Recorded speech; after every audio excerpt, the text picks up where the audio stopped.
بسم الله الرحمن الرحيم قال الله سبحانه وتعالى في كلامه القديم والفرقان المجيد سمعنا فتى يذكرهم يقال له இப்ராஹிம் சதக்கல்லாஹுல் மௌலானா அலி. மேலான அல்லாஹுவின் நல்லடியார்களே, நபிகள் நாயகம் ஸல்லல்லாஹு அலைஹி வஸல்லம் அவர்கள் ஒரு சிறந்த ஒரு சமூகத்தை,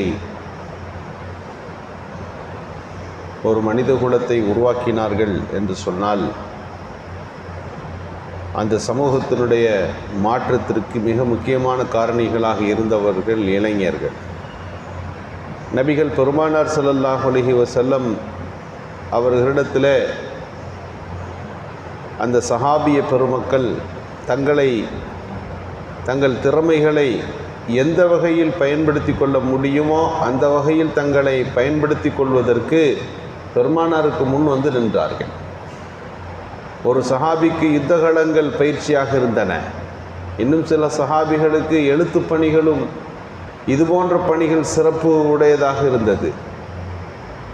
நபிகள் பெருமானார் ஸல்லல்லாஹு அலைஹி வஸல்லம் அவரவர்களுடைய தகுதிகளை பார்த்து அந்த பணிகளை அவர்களிடத்தில் ஒப்படைத்தார்கள், அதை கண்காணித்தார்கள், ஆர்வப்படுத்தினார்கள். ஒவ்வொரு சஹாபியும் ஒவ்வொரு வகையிலே தேர்ச்சி மிக்கவர்களாக இருந்தார்கள். அத்தனை உழைப்பையும் பயிற்சியையும் முயற்சியையும் இஸ்லாமிய வளர்ச்சிக்காக வேண்டி அந்த சஹாபிகள் சொன்னார்கள்.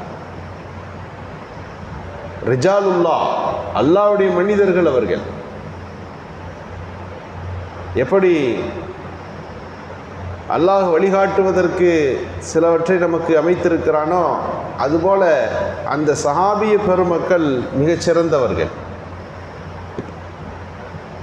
ஸைத் ரலியல்லாஹு பெருமானாரிடத்தில் ஒரு யுத்தத்திற்காக வேண்டி அனுமதி கேட்டார்கள்.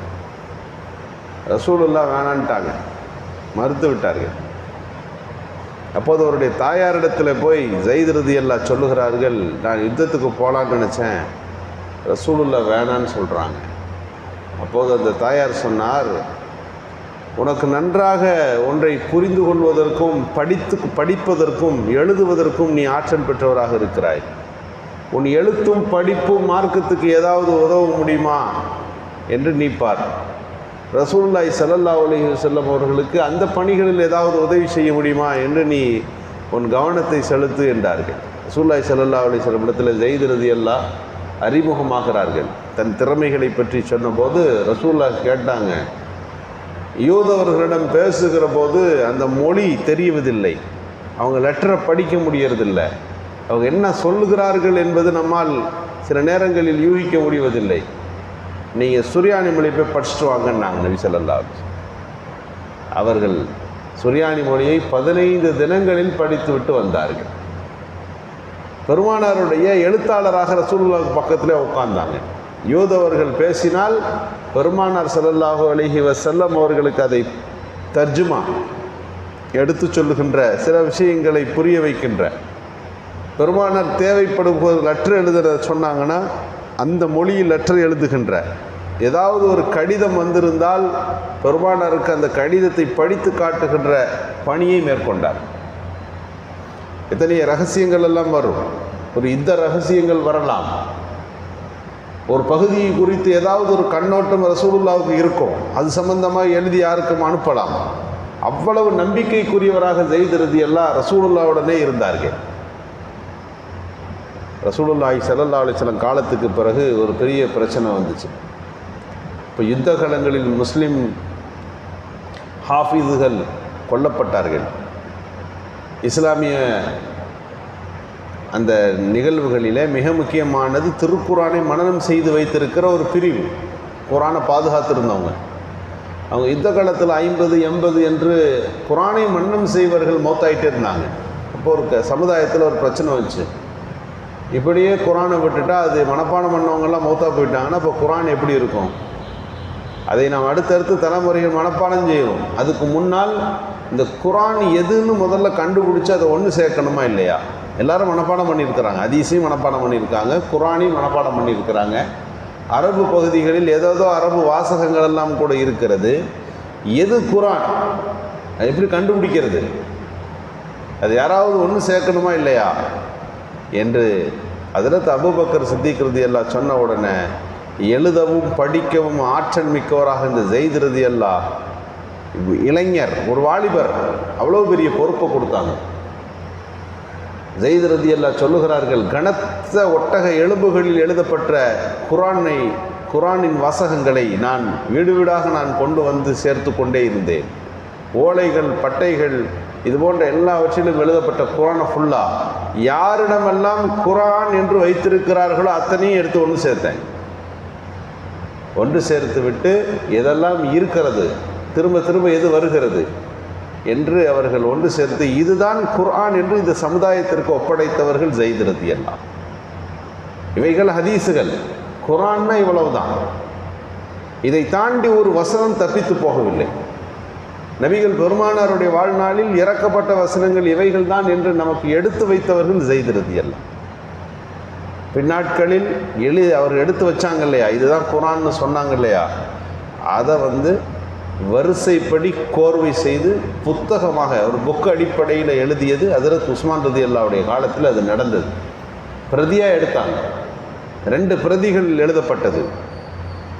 இன்றைக்கி நம்ம அல்ஹம்து சூரா, அடுத்தது சூரத்துல் பக்கரா என்ற வரிசையாக போகிறதே இந்த கோர்வையை செய்து அமைத்து கொடுத்தவர்கள் உஸ்மான் ரலியல்லாஹு. அபூபக்கர் சித்திக் ரலியல்லாஹு இந்த உம்மத்தில் குர்ஆன் ஒரு வார்த்தை மிஸ் ஆயிடக்கூடாதுன்னு ஒன்று சேர்த்து வச்சாங்க, ஒன்று திரட்டி வைத்தார்கள். ஒன்று திரட்டியதை கோர்வைப்படுத்தி அதை வரிசைப்படுத்தி அதை எழுத்து அடிப்படையில் ஒரு புத்தகத்துக்குள்ளே எழுதி அதை 2 பிரதிகளாக எடுத்து உஸ்மான் ரலியல்லாஹு இடத்தில் தரப்பட்டது. அந்த குர்ஆனை ஓதிக்கிட்டு இருக்கும்போது தான் உஸ்மான் ரலியல்லாஹு கொல்லப்பட்டார்கள். சிபகத்தல்லாஹ் என்கின்ற அந்த வசனம் வருகிற போது அந்த வசனத்தில் அவர்களுடைய இரத்த கரை படிந்திருக்கிறது. இன்றைக்கும் அந்த மூலப்பிரதியில், தாஸ்கண்டில் வைத்திருக்கக்கூடிய அந்த மூலப்பிரதியில் அந்த கரை இருக்கிறது என்று சொல்லுவார்கள். இப்படி திருக்குர்ஆனுக்கு மகத்தான சேவையை செய்த ஸைத் ரலியல்லாஹு ஒரு வாலிபர். ரசூலுல்லாஹ்ட்ட என்னை எப்படி பயன்படுத்திக்கிற முடியும், என்னுடைய எழுத்து பணிகளை படிக்கின்ற திறமையை நான் மார்க்கத்திற்கு எவ்வாறு நான் உபயோகமாக நாம் ஆக்கலாம், நாம் யோசிக்க வேண்டும். அந்த அளவிற்கு வாலிபர்களின் சிந்தனை மார்க்க ரீதியிலே இருந்தது. இன்றைக்கு அந்த வாலிபர்களுடைய கவனம் திசை திரும்பி இருப்பதை நாம் பார்க்கிறோம். அதற்கு முக்கிய காரணம் பெற்றோர்கள் தான். அவர்களுடைய விஷயத்தில் அதிகம் அக்கறை செலுத்துவதில்லை, கண்டுகொள்வதில்லை.